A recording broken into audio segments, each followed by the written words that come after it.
दोस्तों नमस्कार, रिकी चड्डा astro healer channel से। ये जो वीडियो है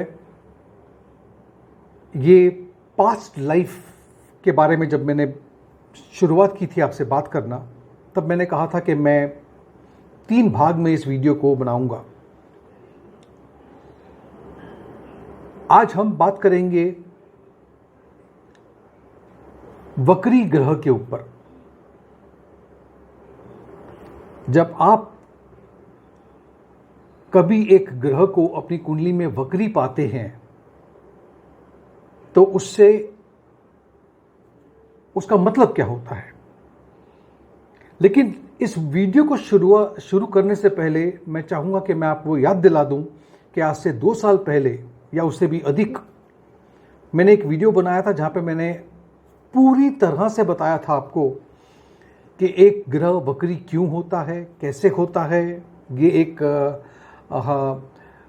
हमें प्रतीक होता है कि एक ग्रह वक्री हुआ है, जबकि वो वक्री होता नहीं है। कोई भी ग्रह पीछे जाता नहीं है। जब भी कोई ग्रह वक्री होता है तो वो पृथ्वी के समीप आ जाता है, नज़दीक आ जाता है और वो ज़्यादा प्रभावशाली हो जाता है। अगर वो शुभ ग्रह है तो भी उसका प्रभाव ज़्यादा पड़ेगा। अगर वो एक क्रूर ग्रह है तो वो अपना प्रभाव भी देगा। इस वीडियो को शुरू करने से पहले मैं बता दूं कि 17 जून, और इस बात को जरा ध्यान से सुनिएगा, 17 जून को शनिदेव वक्री होने जा रहे हैं और वो 4 नवंबर तक वक्री रहेंगे। और इस पे मैं आगे बात करूंगा, लेकिन आज जब मैं बात करने के लिए आपके साथ बैठा हूं तो मैं ये बताना चाहता हूं कि हमारी कुंडली में अगर कोई ग्रह वक्री पाया जाता है तो उसका मतलब क्या होता है।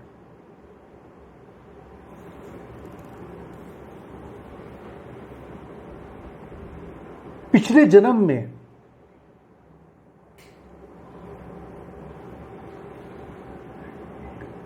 आपने कोई ऐसा काम जो अधूरा छोड़ दिया था, आप उसे या तो निभा नहीं पाए थे, कर नहीं पाए थे, हो सकता है।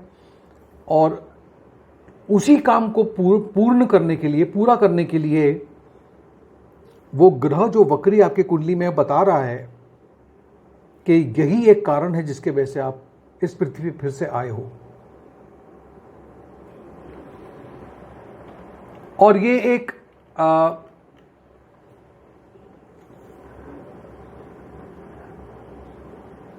एक मैसेज है आपके लिए। ये एक मैसेज है कि हो सकता है कि पिछले जन्म में आपने कोई अपनी जो रिस्पॉन्सिबिलिटी है उसको नहीं निभाया, कुछ चीजें आप नहीं कर पाए।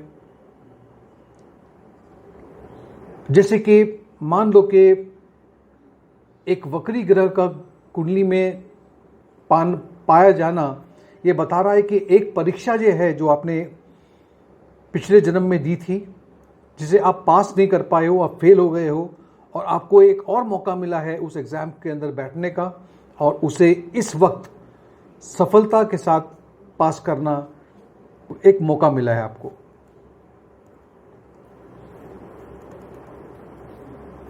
जैसे कि एक उदाहरण देता हूं मैं कि कुंडली में, आपकी कुंडली में बुध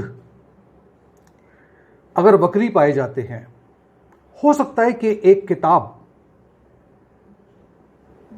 जिसको लिखना आपने शुरू किया था, जिसको लेकिन खत्म नहीं कर पाए थे, तो आप वो किताब खत्म करने के लिए आए हो। हो सकता है किसी रास्ते पे कोई एक रास्ता आपने तय किया था कि मैं इस रास्ते पे चलूंगा, उस रास्ते पे आप चल नहीं पाए थे। क्योंकि बुध तीसरे घर का मालिक है, तीसरा घर बताता है, तीसरा भाव बताता है भाई बहनों की तरफ अपनी जिम्मेदारी।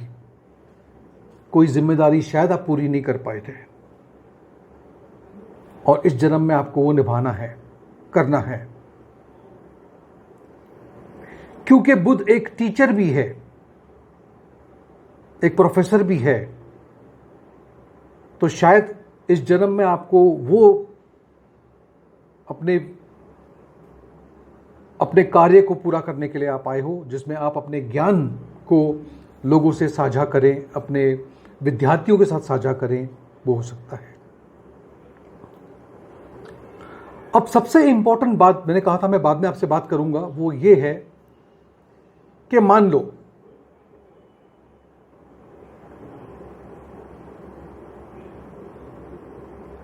देखिए, मैंने ना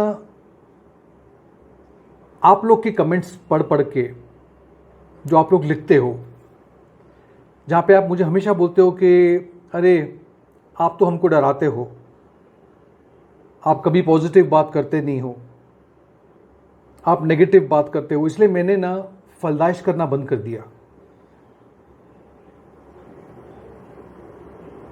फिर भी एक मन के अंदर वो जिज्ञासा हमेशा होती है, जैसे कि आज जो एक तूफान चल रहा है गुजरात में, अगर आपको अच्छे से याद होगा तो मैंने आज से बहुत पहले जब चंद्र ग्रहण लगा था, मैंने कहा था कि अधिकांश जो जल तत्व की राशियां हैं उस पर इसका प्रभाव पड़ रहा है, जल में जरूर कुछ होगा, पानी को लेकर के कोई समस्या आएगी, मैंने ये कहा था। और आज छोटी सी चेतावनी आपको और देके जा रहा हूं कि शनिदेव जब 17 जून को वक्री होंगे तो वो क्या करेंगे। लेकिन उससे पहले एक कहानी, एक उदाहरण। मान लो आप अपने घर से बाहर निकल रहे हो, मान लो अपने ऑफिस की तरफ जा रहे हो, गलती से आपने अपने घर में एक ऐसा दस्तावेज, डॉक्यूमेंट छोड़ दिया, आपको आधे रास्ते में याद आता है कि मैंने छोड़ दिया, तो आप क्या करोगे? आप फिर से घर लौट के आओगे? एक वक्री ग्रह ऐसे ही लौट के आ रहा है। लेकिन जब आप लौट के आ रहे हो तो आपका पूरा लक्ष्य, पूरा ध्यान कहां होगा? उस डॉक्यूमेंट में, कि मुझे वो डॉक्यूमेंट को जाके प्राप्त करना है, ठीक है। लेकिन क्या ग्रह, जब वो आप घर पहुंचोगे तो क्या आप सिर्फ अपने घर में जाकर के उस डॉक्यूमेंट को उठा करके लेकर आओगे? नहीं, आप क्या करोगे? आप उस घर में एक चक्कर मारोगे कि मैं घर पहुंच ही गया हूं तो मैं देख लूं क्या कुछ काम, क्या कोई चीज मैंने छोड़ दी है, जैसे कि पंखा है, लाइट है, गीजर है, गैस है, करोगे ना। ये करके फिर डॉक्यूमेंट उठाओगे और आप चलते बनोगे। ये जो ग्रह है ये भी ऐसे ही करते हैं, जब ये पीछे मुड़ के जाते हैं तो वो सब चीजें, और शनिदेव कर्म के मालिक हैं, वो देखते हैं कि कहां कहां पे कौन से गलत कर्म हो रहे हैं, और मैं एक न्यायाधीश हूं, मुझे वो चीज करनी है। और वही आप देखोगे शनिदेव करना शुरू करेंगे 17 जून के बाद। 4 नवंबर तक मेरी बात को याद रखना, मैं कोई नेगेटिव बात नहीं कर रहा आपसे, लेकिन आप देखना कि ये सरकार में क्या होगा, गवर्नमेंट में क्या होगा, पब्लिक में क्या होगा, और ऐसे कोई फैसले चाहे किसी ने भी लिए हो, अगर वो गलत हो तो शनिदेव उसको दंडित जरूर करेंगे। इस बात को ध्यान रखना। आपको अगर ये वीडियो पसंद आया हो तो इसे एक लाइक जरूर दीजिएगा, मेरे चैनल को सब्सक्राइब कीजिएगा और नोटिफिकेशन बेल आइकन पे क्लिक करना भूलिएगा नहीं। बहुत बहुत धन्यवाद।